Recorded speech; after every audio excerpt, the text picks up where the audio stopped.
அனைவருக்கும் வணக்கம். இன்று நாமக்கல் கவிஞரை பற்றி நம்ம பார்க்க போகிறோம். நாமக்கல் கவிஞர் பிறந்த ஆண்டு 1888. நாமக்கல் கவிஞர் பிறந்த ஊர் மோகனூர். நாமக்கல் கவிஞர் அவரது பெற்றோருக்கு தேசாவது குழந்தை, எத்தனாவது குழந்தை? 8ஆம் குழந்தை. இவர் தமிழக அரசின் அரசவை கவிஞராகவும் இருந்தவர்.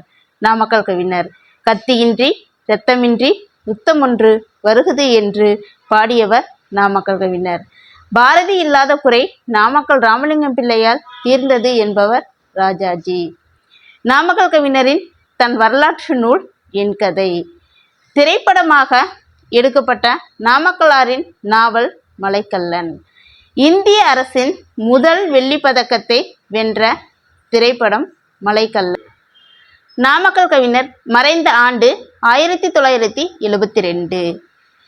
நாமக்கல் கவிஞரின் படைப்புகள்: 1 தமிழன் இதயம், 2 சங்கொலி, 3 இசைத்தமிழ், 4 அவனும் அவளும், 5 கவிதா அஞ்சலி, 6 தமிழ் தேர், 7 பிரார்த்தனை, 8 தாயார் கொடுத்த தானம், 9 தேமதுர தமிழோசை, 10 மலைக்கல்லன், 11 என் கதை போன்ற படைப்புகள் நாமக்கலால் படைக்கப்பட்டுள்ளது.